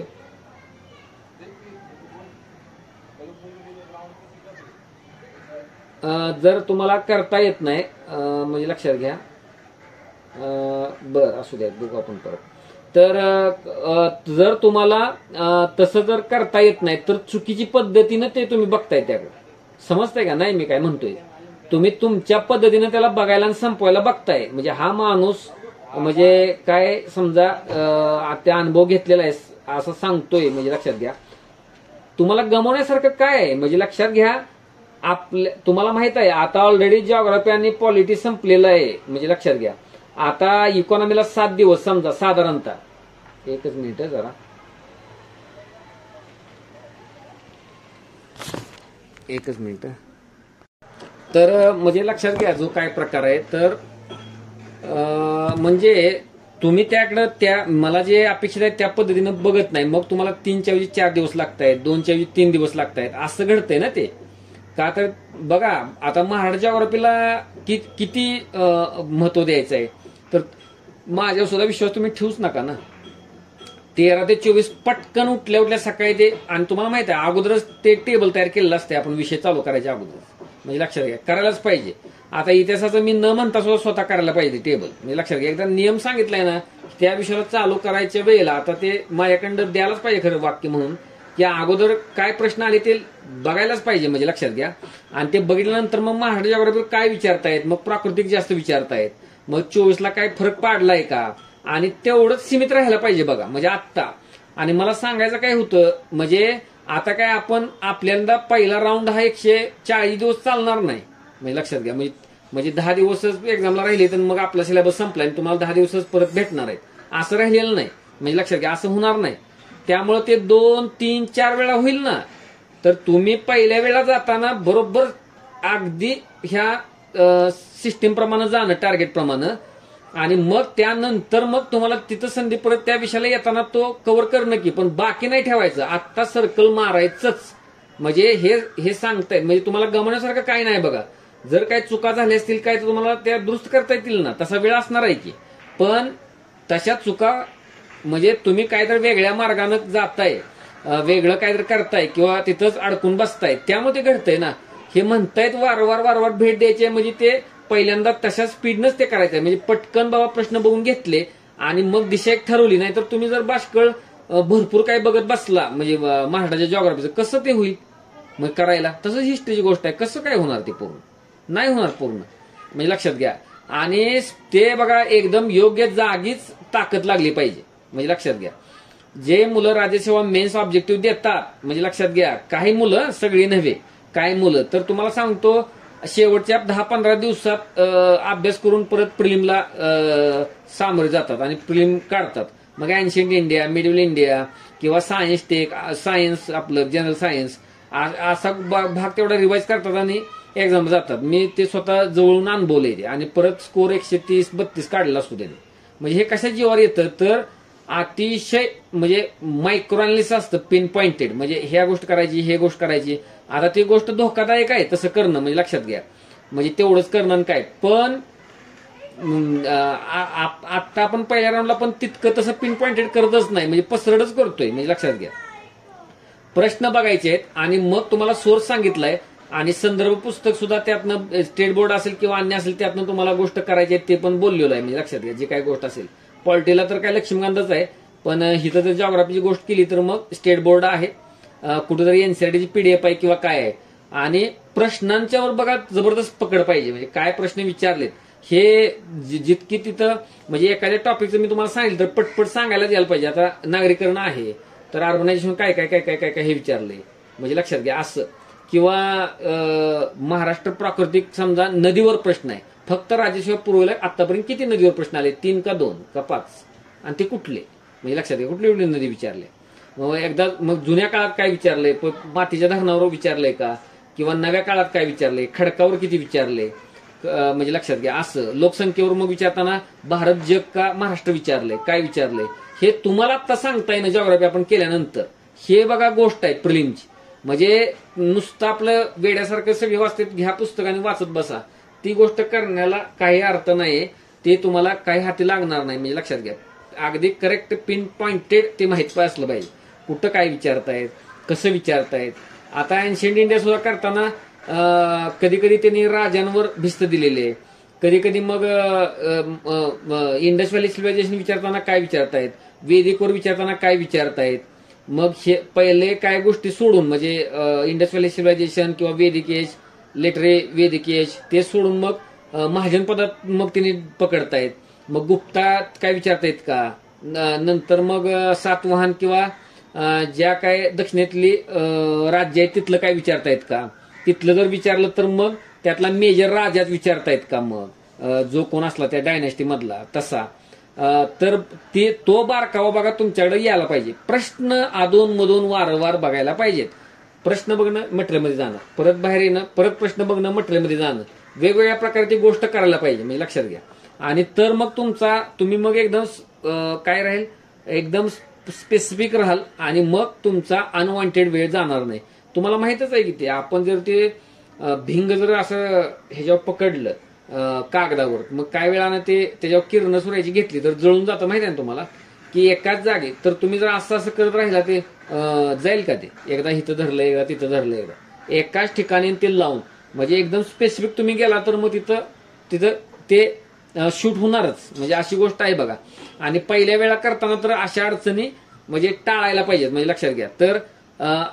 तर बघा, मग आता इथं मी वाचलं होतं ना, मी त्यांना एवढंच सांगेन की काय लोक तुमचे स्पर्धक करतायत म्हणल्या तुम्हाला जमायला पाहिजे. काय लोक नक्की करतायत, वारंवार भेट देतायत, जातायत तिथं मग त्यामुळं टार्गेट राहून जाईल. बरोबर आहे, टार्गेट तर कम्प्लीटच करायला पाहिजे. पण पुन्हा काय होणार माहिती आहे का, जर वारंवार त्याला भेट दिली गेली नाही, मग त्या भेट देण्यात प्रकार आहेत. मग कधी कधी मग काय करणं की तुम्ही ज्या पीवायक्यूच्या खुणा केल्या असतील त्या मटेरियलमध्ये तेवढ्याच पाहून घेणं एक 15-20 मिनिटात. म्हणजे आतापर्यंत झालेले पीवायक्यूज पाहतो आपलं तसं. मग दुसऱ्या वेळा करताना बेसिक सोर्स आहे समजा त्याचा कुठला तरी, म्हणजे तो पूर्ण करणं. किंवा मग असं करणं की पण वारंवार भेट द्यायला पाहिजे बघा. म्हणजे भेट द्यायला पाहिजे. आता जॉग्राफी आणि पॉलिटी हातात घेतलेलं आहे, ते सुटून देताच कामा नये. नाहीतर मग झोळीतनं ते पडणार आणि हिस्ट्री येणार, बरं ते पडणार मग सायन्स येणार, मग ते पडणार इकॉनॉमी येणार, असं घडणार. मग तुम्ही काय जनतेबरोबर झाला, जे नापास होणारी जनता आहे बहुतांश, किंवा तुमचा जो स्कोर कायम लटकतोय 100-105, त्या गोष्ट जाणार. तुम्हाला इतरांच्या पेक्षा वेगळं आणि धारदार आक्रमक काहीतरी गोष्ट करावी लागेल. तर तीच गोष्ट आहे ते वारंवार भेट देण्याची आणि ते काह्यात ठेवण्याची. म्हणजे हलू द्यायचं नाही. पकड एकदा घेतले तर ते हलू द्यायचं नाही. आणि तुम्हाला सांगतो ते त्यातला पण एक प्रवास असा कॅन्डिडेटचा घडतो की एका वेळेला वाटतं त्याला नकोच ते वारंवार भेट देणं, मग पुढचं वाचण्याचा मूड जातो काय. पण तीच गोष्ट आहे स्वतःला तिथं त्याच्यावर टिकवून ठेवणं, आणि तिथंच ती निम्म यश आहे बघा. नाही ते करणारच, बघणारच. मग जाऊन थोडं बघता येईल, फक्त पीवायक्यू बघतोय, फक्त मग मटेरियल बघतोय, किंवा मग आज उद्या त्यातलं बघतोय, म्हणजे लक्षात घ्या. पण भेट ही द्यायलाच पाहिजे, म्हणजे लक्षात घ्या. त्याला दुसरा काय ऑप्शन नाही. टार्गेट पूर्ण होत आहेत सर, अडचण सर पीवायक्यू मध्ये येत आहे, म्हणजे नेमकं काय करायचं समजत नाही आहे, की फक्त रीड करायचं की त्याच्या ऑप्शनवरून अनालिसिस करायचं आणि कसं करायचं. आता शेनी परत एकदा मला सांगितलंय बघा. आता हे जरा थोडा कमी अनुभव किंवा नवीन कॅन्डिडेट म्हणजे विद्यार्थी आहेत, म्हणजे दिसतंयच ते प्रश्नावरनं. तर तुम्हाला सांगू का, पीवायक्यूचं कसं अनालिसिस करायचं किंवा काय करायचं, कसं करायचं, ती मोठा गहन विषय आहे, म्हणजे लक्षात घ्या. म्हणजे आता एमसीक्यू पॅटर्न मध्ये त्याच्यावर मी ऑफलाईन सेमिनार दिवसभर घेत होतो. म्हणजे एमसीक्यूजना भेटताना सकाळी 9 वाजल्यापासून संध्याकाळी 7 वाजेपर्यंत. मग इथं 5 मिनिटात तरी काय सांगणार आहे, म्हणजे अशी गोष्ट आहे. पण तुम्हाला एक सांगतो गंमत, तर ते काय प्रकार आहे लक्षात घ्या, की तुम्ही शोधून काढायचं आहे की ते काय विचारतायत. आता साधं प्राचीन भारत आता तुमचा चालू आहे विषय म्हणून सांगतो की पुन्हा एकदा तिथंच येतं. म्हणजे ते काय विचारतायत. मग प्राचीन भारत चालू कुठून होतो, प्रागैतिहासिक काळापासून होतो. मग त्यात प्रागैतिहासिक काळ जो आहे त्यातलं मग नवाश्मयुगातलं काही ठिकाण विचारलेत का, म्हणजे नवाश्मयुगातलं काय विचारलंय का ठिकाण, बुरुजा होम विचारलंय ना, म्हणजे लक्षात घ्या. किंवा आता त्यात मेहरगड नाही पण मग ते काय असतंय की त्या कोणत्या काळातली ठिकाणं विचारलीत ही गोष्ट. मग सिंधू संस्कृतीत तुम्हाला गेल्यानंतर सिंधू संस्कृतीत आतापर्यंत काय प्रश्न विचारले, मग आता स्टेटाईट विचारलंय त्याने एकदा, म्हणजे लक्षात घ्या. किंवा म्हणजे लक्षात घ्या की समजा वेदिकमध्ये गेल्यानंतर त्या नद्या विचारलेत, म्हणजे नद्या आणि त्यांचं जुनी नावं ते विचारलेलं आहे. किंवा सिंधू संस्कृतीतली शहरं आणि त्याचा शोध कुणी लावला किंवा एस्कॅव्हेशन त्यात उत्खनन कुणी केलं, त्या जोड्या आहेत समजा असं. म्हणजे म्हणजे फक्त जर म्हणलं आपण की सिंधू संस्कृतीत प्रश्न विचारण्याच्या त्यांच्या तऱ्हा काय आहेत नेमक्या, म्हणजे लक्षात घ्या जी काही गोष्ट आहे ते. मग ते तुम्हाला कळलं की एकदा, आणि जर तुम्हाला रिपिटेटिव्ह ट्रेंड लक्षात आला तर पुन्हा तशाच टाईपचा प्रश्न येण्याची शक्यता दाट असते, म्हणजे लक्षात घ्या असं गोष्ट आहे. किंवा आता उदाहरणार्थ जिओग्राफी समजा जे आहे की नेबुलार थेरी किंवा लाप्लास किंवा कांट ह्यांच्या ज्या सुरुवातीच्या ज्या थिअरीज आहेत, मग त्या थिअरीजवर जोडायला येऊ शकतं. मग तुम्ही आतापर्यंत आयोगानं 6 ते 7 थिअरीज विचारले असतील जोड्या लावायला, मग त्या 7 ते 7 पाठ आहेत का तुमच्या, म्हणजे लक्षात घ्या त्यातली एक सुद्धा चुकता कामा नये असं. म्हणजे ती गोष्ट आहे, म्हणजे लक्षात घ्या. तर आता एखादा पीवायक्यू आपण घेतला तर त्याचं एक प्रश्न आणि उत्तर ते तर बरोबर आहे, पण नंतर जे 3 पर्याय आहेत काय आहेत, त्यातले 3 पर्याय काय आहेत. उदाहरणार्थ मी सांगतो बघा एखादं उदाहरण. तर तुम्हाला एल्टन म्हणजे पर्यावरणीय मनोरा किंवा पिरॅमिड म्हणजे एन्व्हायरमेंटचा पिरॅमिड असा प्रश्न आला होता. म्हणजे पूर्व परीक्षेलाच आला होता, कोणत्या तरी 22ला आला असेल किंवा काय 21ला. पण तुम्हाला सांगतो त्यातला जे ऍडम्स आहे किंवा एल्टन, ऍडम्स आणि एल्टन, तर गेल्या वेळेला म्हणजे कृषी पूर्व परीक्षेला 2018च्या आला होता प्रश्न एक. त्याच्यातल्या पर्यायावर प्रश्न पर्यावरणीय मनोराचा प्रश्न आला होता. म्हणजे पूर्वीच्या प्रश्नाचा पर्याय जो असतो त्याच्यावर प्रश्न पुढच्या एक्झाममध्ये तयार होतो. म्हणजे लक्षात येते का असं मी जे काय म्हणतोय ते.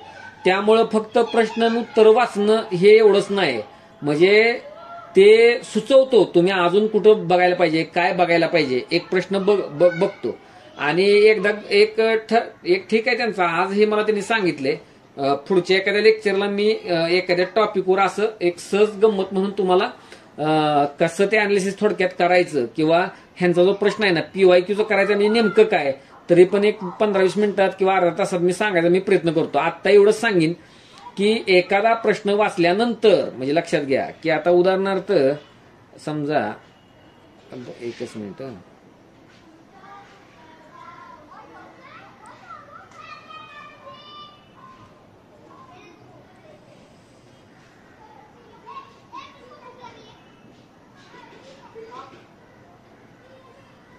एकच मिनिट.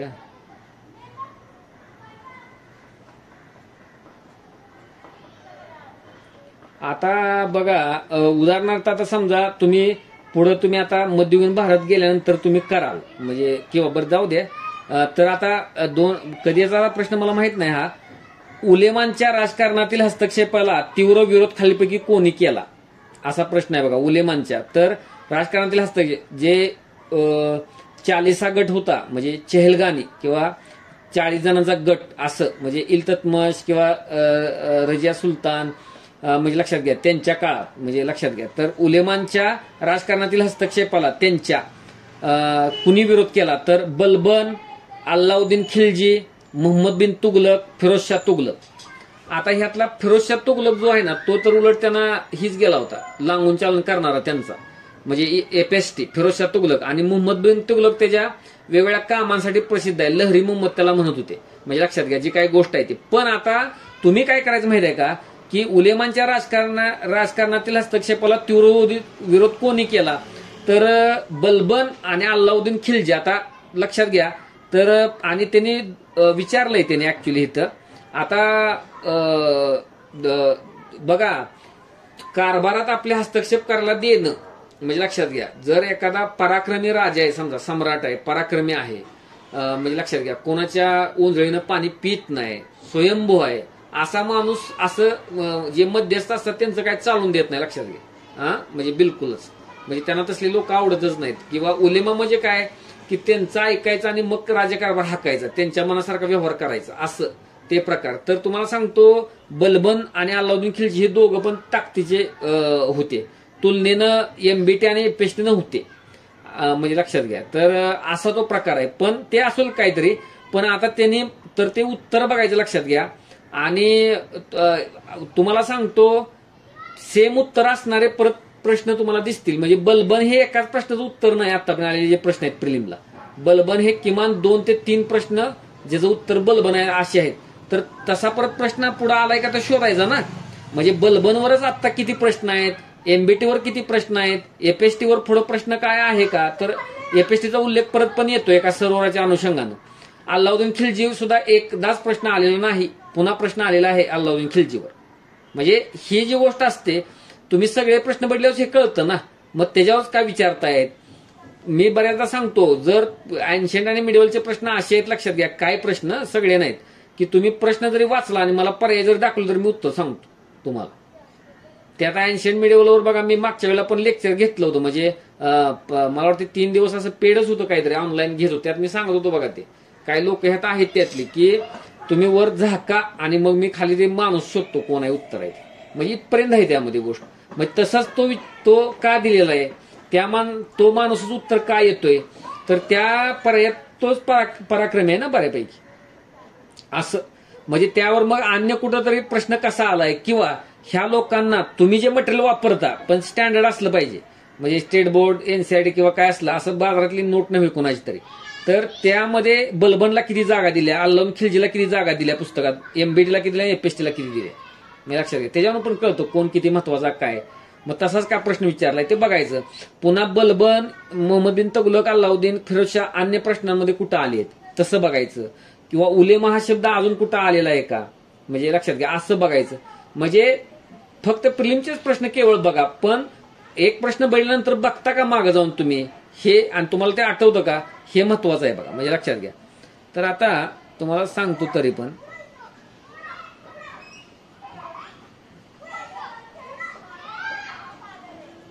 आता हर्षाची जी नाटकं आहेत ना त्याच्यावर पण प्रश्न बऱ्याचदा आलाय बघा. हर्षवर्धनाची नाटके म्हणजे दोनदा आलाय प्रश्न. तर आता त्याचा अर्थ काय असतो, एखादा राजा आणि तो लिहितो, म्हणजे हर्षवर्धन हा वर्धन घराण्यातला राजा आहे.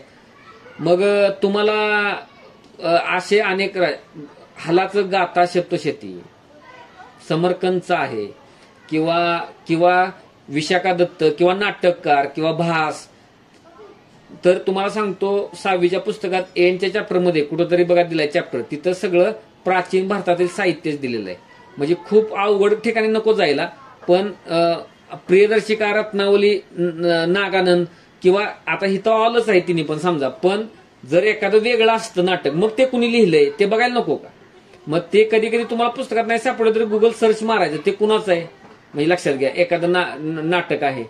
किंवा मग असं तुम्हाला काय मिळतंय का की प्राचीन भारतातील राजे आणि त्यांनी लिहिलेले नाटकं, किंवा आपलं त्यांनी लिहिलेलं साहित्य, म्हणजे लक्षात घ्या.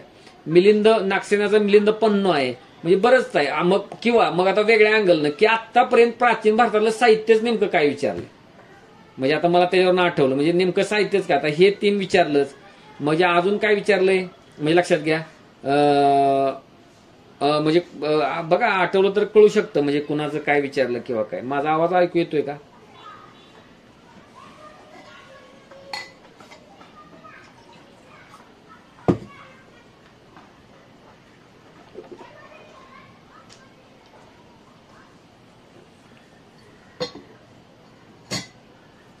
म्हणजे तर ते लक्षात घ्या. म्हणजे आतापर्यंत प्राचीन भारतातलं साहित्यच कोणतं विचारलंय साहित्यच, म्हणजे ते तुम्ही माहिती घ्यायला पाहिजे.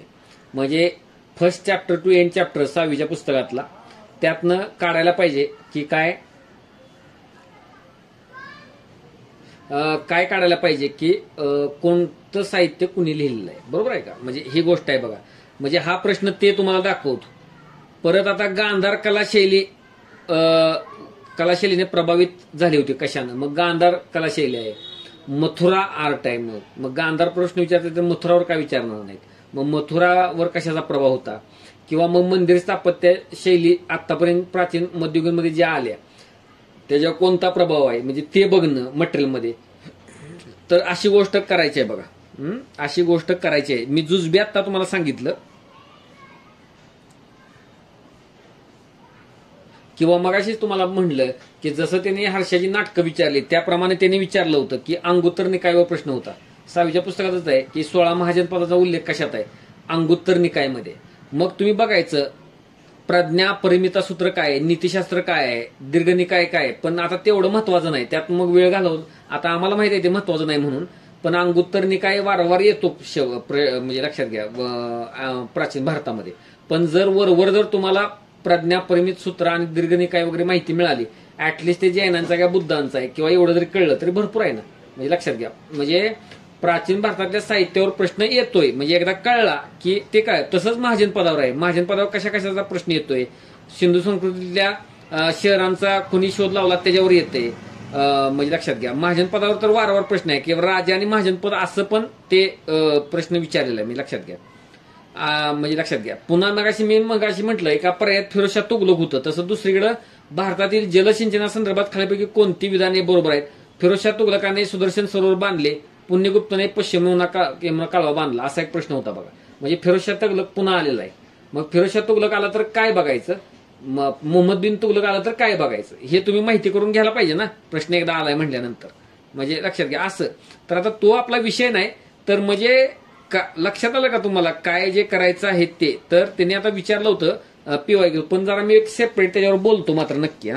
आहे तसा विषय बोलण्यासारखा, माग आता झालेला आहे, पण आपल्या एमसीक्यू देणाऱ्या सगळ्यासाठी बोलतो. पूर्वी सर टार्गेट जे असायचे ते कम्प्लीट झाले तर झालं किंवा टाळाटाळ होत होती, पण आता सरच्या सोबत असायला पाहिजे, त्यामुळे कम्प्लीट करण्यावरच भर असतो आणि कॉन्फिडन्स पण आधीपेक्षा वाढला, असं त्यांनी दिलंय. तर तुम्हाला एक सांगतो, तुम्हाला जर आतापर्यंतच्या एक किती दिवस आपले झाले अंमलबजावणी, नवीन जे लोक आहेत किंवा प्रोजेक्ट शाळेतच नवीन लोक आहेत ग्रुपच्या माध्यमातून, भले रुद्रम असू दे, लक्ष कुठे असू दे, तर तुम्हाला सांगतो, जर तुमच्यात पॉझिटिव्ह बदल नसला आणि तुम्ही आतापेक्षा जर सरस कामगिरी, म्हणजे जाणून इतपत सरस म्हणतोय, नुसतंच मला वाटतंय म्हणून नव्हे, जर नसेल तर तुम्ही इथं असण्याला काही अर्थ नाही. मी काय म्हणतोय ते बघा. तुम्ही यापुढं प्रोजेक्ट छायाच्या आतापर्यंत जर तुम्ही प्रगती करू शकला नसाल तर इथून पुढे तुमच्यात प्रगती होण्याची शक्यता अगदी धुसर आहे, म्हणजे लक्षात घ्या. आणि ते पुढचं मी तुम्हाला सांगत नाही, बाहेर तर काय जमणार नाही, ते काय मी बोलत नाही, काही गरज नाही ते. आणि इथं मग इनॅक्टिव्ह म्हणजे त्या प्रकारे तुमच्यात बदल घडत नाही तर तुम्ही इथं नसलेलंच फायद्याच, म्हणजे लक्षात घ्या. त्या खोगीर भरतीचा काय उपयोग नाही, ते काय होणार नाही मग, म्हणजे लक्षात घ्या. का तर ह्या वाक्याला जोडूनच आहे बघा, जर माझ्यासोबत जाताना पण ते होत नाही तर मग कधीच होणार नाही, कधीच होणार नाही, म्हणजे लक्षात घ्या. म्हणजे आपल्या ह्याच्यात प्रवासात स्टेज एक येतेच, आपण कोणावर तरी अवलंबून राहावंच लागतंय, मग शिकवणाऱ्या सरांच्यावर, कुणावर. हिथं तर साक्षात मीच आहे, म्हणजे लक्षात घ्या. त्यामुळे तिथं मी सांगतोय, लिहितोय टार्गेट, तरी ते आपल्याकडनं होत नाही, पूर्ण होत नाही, मग म्हणजे मग ते बाजूला झालेलं बरं, म्हणजे अशीच गोष्ट आहे ते. आणि तुमच्या वैयक्तिकरित्या सुद्धा ते होणारच नाही, लावतोय बघा, ते करून थकलेत, लक्षात घ्या. मग गमती जमती तुम्हाला भरपूर सांगता येतील बघा, म्हणजे लक्षात घ्या की आता लेक्चरच्या सुरुवातीलाच एका ऑफलाईनच्या मुलीचाच मला मेसेज आला होता, म्हणजे डिस्क्रिप्टिव्हची बॅच केलेली आहे, लक्षात घ्या. पण घोळ काय झाला होता, ती बॅच संपता संपता काय लोकांना शिंग फुटतात, म्हणजे असतात ते, नाद लागतो मुला मुलींचा एकत्र, काय लपडे माझ्या कानावर येत असतं. पण मी जोपर्यंत त्या व्यक्तीचा रिझल्ट आहे तोपर्यंत मी काय त्यात हे करत नाही. पण जर कुणी असा अडकला बिडकला काय बोम, त्याच्याबरोबर बुडायला मला काय गरज आहे, जाऊ दे मग बाजूला, म्हणजे असं माझं नेचर असतं. पण ते काय झालं, एकदा म्हणजे असंच अचानक मेसेज आला, सर मला भेटायचं आहे. मग तुम्हाला त्यांना कायमच बघा, आता आपल्याला त्याला नो म्हणताच येणार नाही, त्यांना फक्त मेसेजच करायचा आहे फक्त. तर मग लगेचच मी बोलवलं, मला वाटतं दुसऱ्या का तिसऱ्या दिवशीच. मग त्यांना वाटलं काय मी रागवीन खूप काहीतरी करीन, पण मला काय रागवायची गरज आहे. तर मला काही वाटलं नाही. मी म्हटलं ठीक आहे, म्हणजे उद्यापासून चालू करा, टाइम टेबल द्या, करा चालू तुमच्या तुम्हाला जसं पूर्वी होतं तसं. तर आता त्याच विद्यार्थ्यांचा मेसेज होता, आता आहे रेग्युलर समजा, म्हणजे लक्षात घ्या. तर रेग्युलर आता आहे, म्हणजे लक्षात घ्या. आता तरी सुद्धा तुम्हाला एक गंमतच दाखवलं, म्हणजे आता मी आणि आलाय म्हटल्यानंतर ते जेवायचा विषय म्हटल्यावर मी लगेच बघितला होता, म्हणजे लक्षात घ्या. तर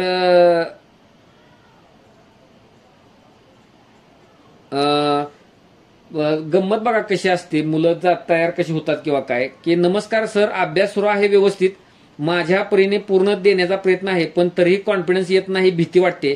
बाकीचे कॉम्पिटिशन बघता आपण पहिल्यांदाच करत आहोत तर भीती वाटते. म्हणजे कंबाईन, आता समजा मेन्स इंग्लिश अजून थोडा बाकी आहे, तर आतापर्यंत व्हायला हवा होता तुझा, बाकीच्यांच्या 2-3 रिव्हिजन झाल्या, असे येऊन लोक बोलून जातात. किती लक्ष द्यायचे नाही म्हटले तरी मनात शंका निर्माण होतेच. मॅथ्स रिजनिंग पण होत नाही. परवा 2023चा पेपर सोडवला, 22 पैकी फक्त 9 बरोबर आले. ह्यानंतर तुम्हाला ते कसे पाठवू म्हणून पाठवले नाही, पण नाही त्याची पण भीती वाटायला लागली आहे आता, म्हणजे असं आलंय. तर तुम्हाला लक्षात घ्या, माझा एक जुना व्हिडिओ आहे बघा, गर्दीला काय घाबरायचंय म्हणून. तर आपण असतो, लक्षात घ्या. त्यामुळं तुम्ही तुमच्याशी प्रामाणिक असला, तुम्ही जर म्हणजे लक्षात घ्या की काय करायला लागला, आणि कंबाईन मेनचाच विचार करायला गेलं तर अजून लक्षात घ्या बरेच 55+ दिवस आहेत. म्हणजे हितनं पुढे जरी चालू केलं चांगल्या कॅन्डिडेटनं तरी ते शक्य आहे, म्हणजे अशा ऑफलाईनला राहिलेल्या किंवा काय. तर ती म्हणजे तीच गोष्ट करायला पाहिजे बघा, की काय समजा आता मॅथ्स रिजनिंग आपला आता विषय नाही समजा, पण ते मी तिकडे दिले की तुम्ही सायकल पूर्ण करा, असे म्हणजे प्रश्नपत्रिकेचे तेच करायला पाहिजे. 9 येऊ दे ना बरोबर, 9चे 10 येतील, 10चे 12 येतील, 12चे 15 येतील, 15चे 20 येतील. हाच मार्ग आहे चांगला, दुसरा कोणताच मार्ग नाही ह्याच्यामध्ये, पहिली गोष्ट आहे. आणि दुसरी गोष्ट जे म्हणतात बघा तुम्हाला, मी आता काल परवाच लिहिलं होतं की निगेटिव्ह लोकांपासून दूर राहा. दिलं होतं ना तिथं की तुमचे पाय ओढणारे, सांगणारे, भीती घालणारे, आता त्याची क्रेडिबिलिटी काय आहे हे तपासल्या का अगोदर? तो मग एवढा 5-6 वर्ष का लायब्ररीत राहिलाय अजून अभ्यास करत? म्हणजे लक्षात घ्या, तुम्ही असता ना, तुम्ही जर टार्गेट म्हणजे ग्रुपला जे टार्गेट दिले त्याप्रमाणे ग्रुपला टार्गेटला कुठं 3दा रिव्हिजन झालेले, इंग्लिश पहिल्यांदाच चाललंय ना, त्याप्रमाणे चालला असाल तर काहीच तुम्हाला अडचण याची गरज नाही आणि मग असुरक्षित राहायची पण काही गरज नाही त्या बाबतीत, म्हणजे लक्षात घ्या. म्हणून जर ग्रुप बरोबर आपण चाललोय म्हणजे लक्षात घ्या आणि त्याप्रमाणे आपलं होतंय, तर मग तुम्ही अजिबातच बाकीच्या गोष्टी डोक्याला लावून घेण्याचं, ताप करून घेण्याचा म्हणजे काहीच गरज नाही. आणि तुमचं मग काय झालं, मग त्याचा ताण येणार, मग 1 दिवस गेला, 2 दिवस गेला, 3 दिवस गेलं, मग झालं का पुन्हा ते गाळात स्टॉप होतं मग तिथे डायरेक्ट, लक्षात घ्या. त्या मग त्याच्या नादाला तुम्ही लागायचं नाही, म्हणजे लक्षात घ्या. मी तुम्हाला सहज ते सांगितलं. म्हणजे काय होतं तर तुम्हाला सांगतो, ह्या गोष्टी सोडून जर तुम्ही गेला तर अजूनच अवघड होईल, म्हणजे लक्षात घ्या. बेकार असतं ते, होत नाही ते, लक्षात घ्या. त्या ऐकायला नवीन सूचना काय होतंय आणि ही एकट्यानं करण्याची मुळात गोष्टच नाही. तुम्ही आता इथं आहात म्हणून सांगतोय, म्हणजे लक्षात घ्या. ते कसं असतंय, जरी एखाद्या सिलेबसला एकदा त्याला तुमची फेरी पडलेली आहे, 2दा फेरी पडलेली आहे, पण लूप होल्स कुठं राहिलेले आहेत. एकदम नवीनच एखादं वाक्य माझ्याकडनं तुम्हाला तिथं त्या टार्गेटमध्ये येईल, हे बघा म्हणून. म्हणजे असं मागच्या वेळेला बऱ्याच मुलांच्या बाबतीत घडलंय. म्हणजे आम्ही असे एवढे कोपरे शोधले नव्हते, म्हणजे असं त्यांच्याकडनं मत होत सांगताना, प्रतिक्रिया देताना आम्ही एवढे नाही कोपरे बघितले, म्हणजे असं. मग आणि मी तर अजिबातच ज्यादा देण्यातला माणूसच नाही, लक्षात घ्या. ते पीवायक्यूला धरून एकदम पिन पॉइंटेडच राहतो मी बऱ्याचदा.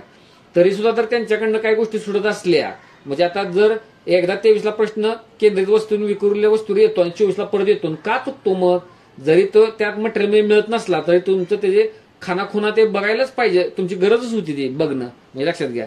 अगदी एनसीईआरटीतनं बघणं सुद्धा ती गरज होती, म्हणजे लक्षात घ्या. ती काय गोष्ट आहे, एकदा प्रश्न येतोय म्हणल्यावर, म्हणजे अशी गोष्ट आहे ती. त्यामुळं बरोबर आहे तुमचं, त्याने लिहिलं होतं ते बरोबर आहे. तर ते पहिल्यांदाच बघा विद्यार्थिनी आहे ग्रुपमध्ये, तर त्यांनी सांगितलं की जर झालं टाळाटाळ होत होती, पण टाळाटाळ केली तर आयोग तुम्हाला टाळेल. कॉन्फिडन्स अजून वाढायला पाहिजे म्हणून वाटते आणि आठवडे कंप्लीट होत नाही म्हणून भीती वाटते. भीती सार्थ आहे, भीती सार्थ आहे. जर तुम्ही 8 तास अभ्यास करत असाल तर 10 तास करा, 10 तास करत असाल तर 12 तास करा, पण कराच. आणि ते एनकेन प्रकारे त्याला वारंवार भेट द्याच. मग 15 मिनिटं काढा, 10 मिनिटं काढा बसल्या बसल्या.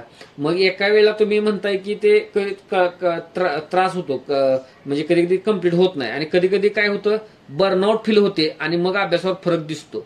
म्हणजे काहीच न करू वाटणं, बर्नआउट म्हणजे सगळं केलं आता भरपूर, मग आता काहीच करायची इच्छा नसणं, म्हणजे स्वतःसाठी रेस्ट घेणं किंवा काय गोष्ट, हे सगळं थोतांड आहे, लक्षात घ्या. स्पर्धा जीव घेणे आहे, म्हणजे तिथं लक्षात घ्या. तुम्ही आता जर युपीएससी रिझल्ट आउट झालेले बघितले तर ते तसली ती लोक सुद्धा इकडे आहेत पूर्व परीक्षेला. युपीएससीच्या 2-3 मेन्स दिलेली लोक, 4 ते 5 लोक आपल्या अंमलबजावणी ग्रुपमध्ये युपीएससी मेन्स दिलेली. मग लक्षात घ्या, ते माहितीसाठी तुम्हाला आता डिस्क्रिप्टिव्ह गोष्ट असल्यामुळं, त्यामुळं बिलकुलच लूज राहू नका. आणि बर्नआउट व्हायचं म्हणजे इतक्यातच बर्नआउट व्हायला लागल्यानंतर मग अवघड आहे. मग पुढं बिलकुलच व्हायला नाही पाहिजे. आणि जर झालं तर ते ऍक्सेप्ट करायचं आणि लगेच उद्या पुन्हा नवीन तयार व्हायचं, जरी आज बर्नआउट झालं तरी. आणि होता येतं तसं तयार, जुने जाऊ द्या मरणा लागू नये, म्हणजे लक्षात घ्या. लगेच तुम्ही पुढं लगेच स्टँडअप व्हायला पाहिजे, म्हणजे लक्षात घ्या. म्हणजे गोष्टी आहेत ऍक्सेप्टेड, म्हणजे लक्षात लगेच पण दुसऱ्या मिनिटाला चालू करायचं. आणि अशा लोकांनी काय करायचं, आता बऱ्याच कोणाच्या प्रतिक्रियेत आलंय बघा की 2 तासाचा विचार करा ना, आत्ता बसताय ना ह्याच 2 तासाचा विचार करा, पुढच्या पण संध्याकाळी मी काय करणार आहे, उद्याचा तर दूरच आहे, 4 दिवसांतर अजून दूर आहे. आता माझा जो स्लॉट आहे 2 तासाचा, तो सत्कारणी लावेन, नीट करेन. अशीच स्मॉल टार्गेट करा, का तर आपलं तीच गोष्ट होती की काय म्हणजे थिंक स्मॉल ऍक्ट स्मॉल, एवढंच तेच की आहे बघा. Think small act small. ज्यादा मोठ्यापणा काय, किंवा मग काय लोक काय करतात, वर्तमानात राहायचं सोडून मग भूतकाळात राहणं, भूतकाळातलं मग ते अपयश डोक्यात फिरणं, किंवा भविष्यकाळातलं काहीतरी भलतं डोक्यात येणं. म्हणजे लक्षात घ्या, एवढे चांगले नामी संधी, म्हणजे अगदी म्हणायला तरी आहेत बाबा 140 दिवस उरलेत तरी मी काहीतरी सबस्टॅन्शियल गोष्ट करतोय, तर ही गोष्टच तुम्हाला प्रेरणा तुमची द्यायला पाहिजे. म्हणजे एखाद्या एक्झामला पूर्वपरीक्षेला 140 दिवस राहिले असताना तुम्ही एवढे ऍक्टिव्ह होता का? म्हणजे लक्ष्यमधले आपलं अंमलबजावणी लोक, रुद्रमधली लोक, हे तुम्हीच प्रश्न विचारा ना तुम्हाला, म्हणजे लक्षात घ्या, ते लगेच उत्तर मिळून जाईल. का तर आपण सावध, म्हणजे 40 दिवस राहिले असताना, 30 दिवस राहिले असताना आपण सावध, म्हणजे अशी गोष्ट होती. तर लक्षात घ्या जी काय गोष्ट आहे ती. तर आणि कॉन्फिडन्स अजून वाढायला पाहिजे. म्हणजे त्यांना मोजता, मला काय माहित नाही, पण त्यांना मोजता येतो का कॉन्फिडन्स, म्हणजे आता कमी आहे अजून जास्त वाढायला पाहिजे, म्हणजे असं काय असतं का काय. कॉन्फिडन्स असतो लक्षात घ्या. पण ठीक आहे, त्यांची भावना असेल तर लक्षात घ्या ते कसे वाढेल. म्हणजे आता तुम्हाला एखाद्याला वाटेल की मला ती बिल्डिंग बॉडी दिसली पाहिजे, मला हे विचार करत बसून नाही होणार, ते त्याला मेहनत करावी लागेल ना. म्हणजे लक्षात घ्या तसंच कॉन्फिडन्स आहे. तुम्हाला 2 रिव्हिजन तुम्ही करत असाल तर थोडा कॉन्फिडन्स येतो, 4 करत असाल तर अजून जास्त येईल, 15 करत असाल तर अजून जास्त येईल. म्हणजे लक्षात घ्या असं असतं ते. वारंवार भेट जितक्या वेळा द्याल, पीवायक्यूच्या खुणा तुमच्या मटेरियलमध्ये एकदम प्रॉपर करणं आणि त्याला वारंवार भेट देणं, मग त्यातनं बघा कॉन्फिडन्स बिल्टअप होत जातो, म्हणजे जोरदार. पुन्हा हार्ड कॉपी सतत बघणं, आयोगाचीच बघणं सतत हार्ड कॉपी, विश्लेषण नव्हे, 21 वगैरे काय ते नव्हे. तुमच्याकडं अंमलबजावणीच्या लोकांच्याकडे तुमचंच पाहिलं पाहिजे 13 ते 24 पेपरचं जीएसचं, ते वारंवार बघणं. म्हणजे आत्ता विषय चालू आहे ना हिस्ट्री, ते रोज चालणं. भले ते एन्शियंट मिडलचे प्रश्न फक्त चाळा, किंवा आता मी ते पीडीएफच दिलं समजा, पण पीडीएफ नको, ते आपलं जे स्पायरल आहे ते त्यात वेळ जाऊ दे, ते डोळ्यात बसू दे, त्यानं काय होईल ती भीती मोडेल त्या एक्झाम विषयीची. खूप महत्वाच्या सूचना आहेत बघा, म्हणजे साऱ्या सूचना आहेत पण खूप महत्वाच्या आहेत. त्यांना त्या म्हणतात ना कॉन्फिडन्स वाढायला पाहिजे. आणि बर्नआउट फील खूप लक्षात घ्या, त्यांचं तर आता पहिलं वर्ष आहे मला वाटतं अभ्यासाचं का दुसरं, आणि इथं 7-7 वर्ष ना 8-8 वर्ष आहेत तरी बर्नआउट झाले नाहीत. आणि तुम्ही आत्ताच फील कसं काय करायला लागला, चुकीचा विचार आहे. आणि तुमची जी आता अवस्था असेल ती बर्नआउटची नाही आहे, ते अजून तुमचे 2-3 आठवडे वाया गेल्यावरती बर्नआउटची फेज येईल. त्याच्या अगोदरच्या स्टेजला तुम्ही बर्नआउट फेज म्हणताय, म्हणजे लक्षात घ्या. तर असं काही नाही, म्हणजे इतक्यातच तुम्ही हे नाही सोडायला पाहिजे, किंवा काय आशा सोडायला, धीर सोडायला नाही पाहिजे. म्हणजे मी तर तुम्हाला असं सांगेन, म्हणजे लक्षात घ्या.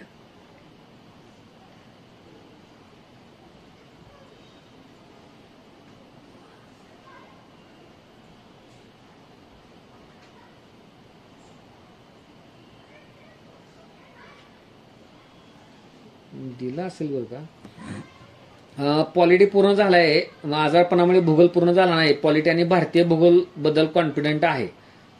तर आहे. आता तुम्हाला जरा सांगतो बरं का, युपीएससी केलेला कॅन्डिडेट आहे, तर त्या लोकांना सायन्सची भीती आहे, महाराष्ट्र भूगोलची भीती आहे, महाराष्ट्र इतिहासची भीती आहे. तर असं नाही, मग जरी तुमचं राहिलं असलं तर मी जे टार्गेटमध्ये जे भाष्य केलेलं असते त्यातला एक वाक्य नव्हे, एक शब्द महत्वाचा असतो.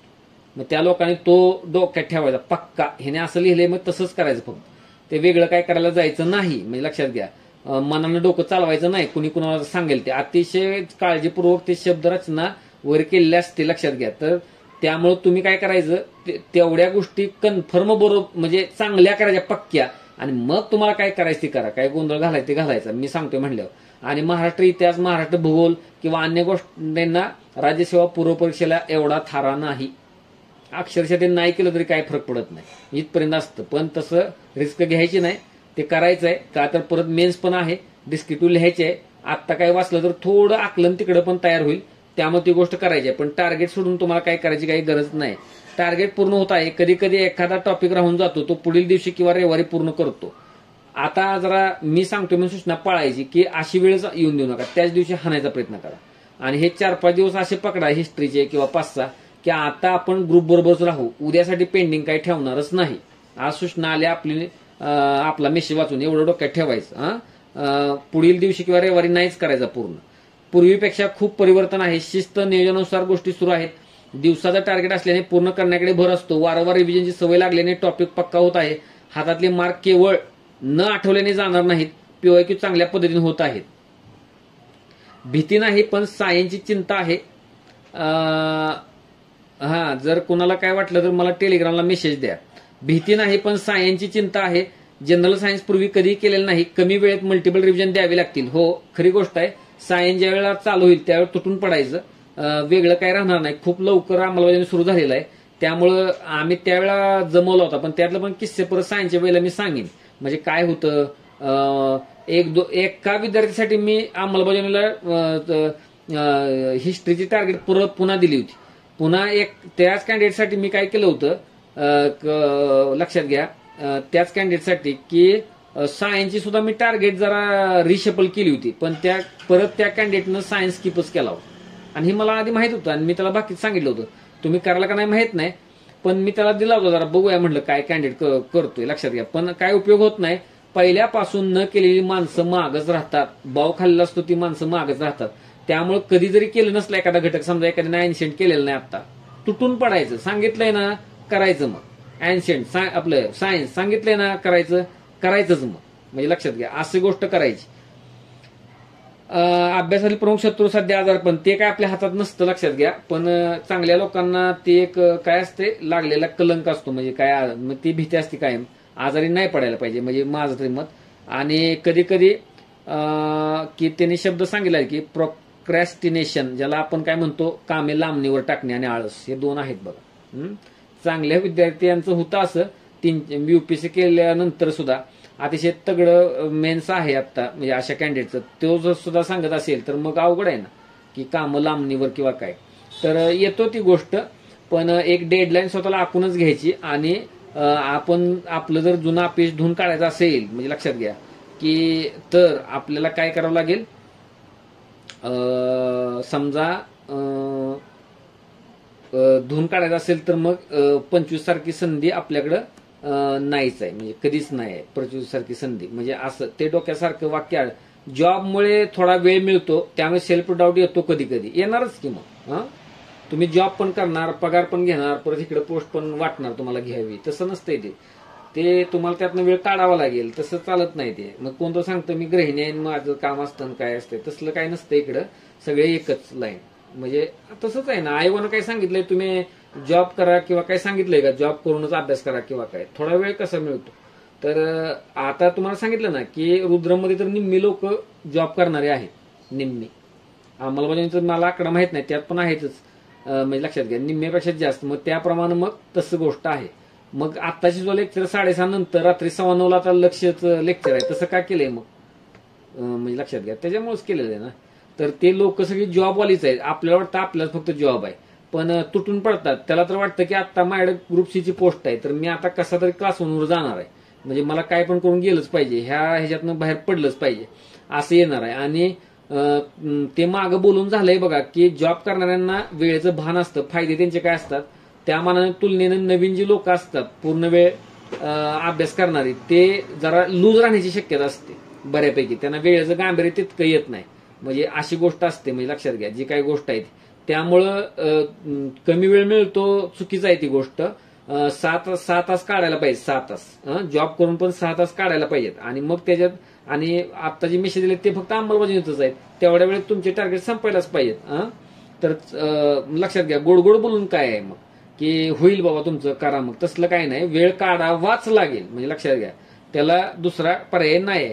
तर आणि आता मी आता प्रत्येकाचा मेसेजवर जात नाही, म्हणजे लक्षात घ्या तुम्हाला मला आणि एक अजून एखादं लेक्चर 2-3 दिवसात होईल अंमलबजावणीचं, तुम्हाला सांगतो का. तर त्या मुलांना संधी देईन मी, अजून एकदा मला तुमच्या समस्या कळवा, मग त्याच्यावर मला तुम्ही आत्ता जे मला पाठवलंय ना कळवा म्हणण्या अंतर्गत, मी एक सॅम्पलला फक्त 2-3 मेसेज आता वाचले, मी सगळ्यांचे तसे मेसेज PDF फाईल करून वाचेन, म्हणजे तसं काय नाही, त्याला प्रत्येकाला उत्तर देईन.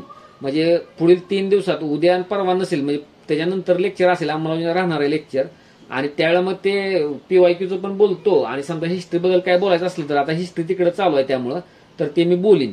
ही एक गोष्ट.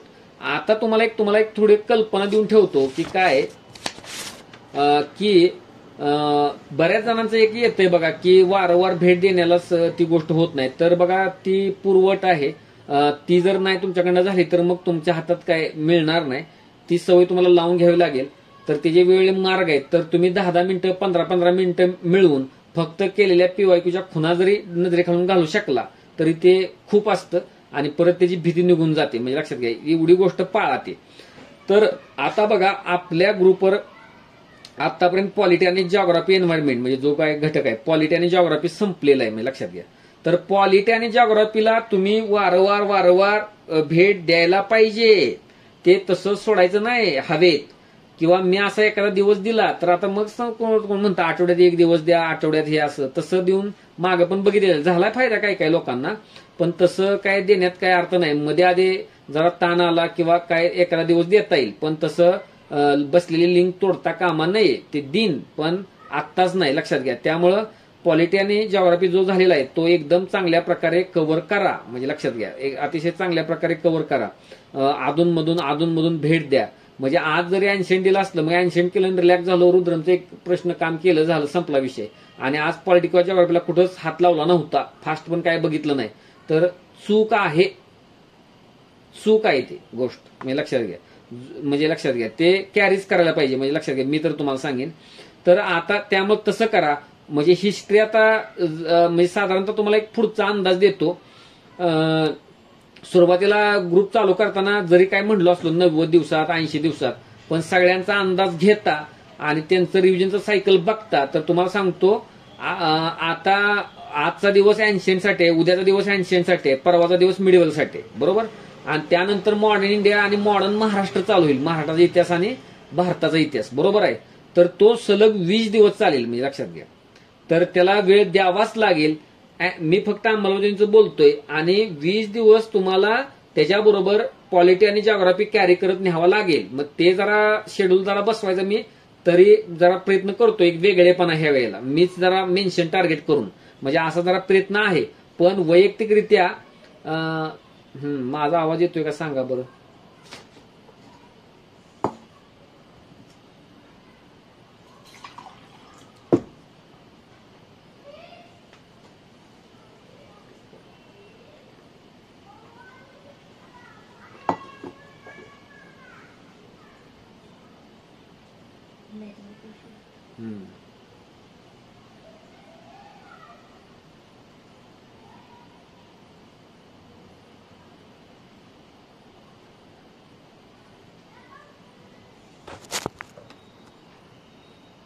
मी काय सांगत होतो की 20 दिवस आपलं हिस्ट्री चालेल. त्यावेळेला एक काय उल्लेख करायचा का काय टार्गेटमध्येच त्या रिव्हिजनसाठी वगैरे ते मी प्रयत्न करीन. पण तुमची जबाबदारी आहे की तुमच्या हातात आता पॉलिटी आणि जॉग्राफी दिलेलं आहे, तर ते कसं कॅरी करायचं हिस्ट्री करत करत, हे तुमचं काम आहे बघा. की मूळ विषय करत असताना एक मध्ये 15-20 मिनिटं काढून पॉलिटी आणि जॉग्राफीला भेट द्यायला पाहिजे बघा. ही पहिली गोष्ट.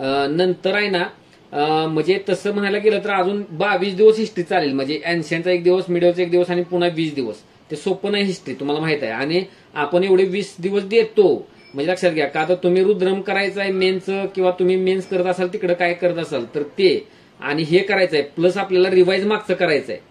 त्यामुळे किती टक्के वेळ मिळतो, 30% दिवसाचा, किंवा त्यात ती गोष्ट करायची आहे. त्यामुळे ते दिसताना 20 दिवस दिसतंय. पुन्हा काय आहे बरं का, पुन्हा 7 दिवस इकॉनॉमी लागतील. 7 दिवस ते पुरेसे आहेत, काय अडचण येणार नाही. 7 दिवस आणि पुन्हा 20 दिवस साधारणतः सायन्ससाठी लागतील. 20 ते 22 अगदी दिवस लागतील. म्हणजे असं आहे सायन्स. आणि हे असं केलेलं आहे बघा की तुमचं स्वतःकडून काय राहू नये. म्हणजे बघा ना, तुम्हाला आत्ता टार्गेट देऊन सुद्धा जास्त आहे. काय लोकांना रिव्हिजनच जात नाही मागं, कायच होतंय असे म्हणतायत. ज्यावेळेला हिस्ट्री चालू जाईल आणि सायन्स चालू राहील त्यावेळेला तर अजून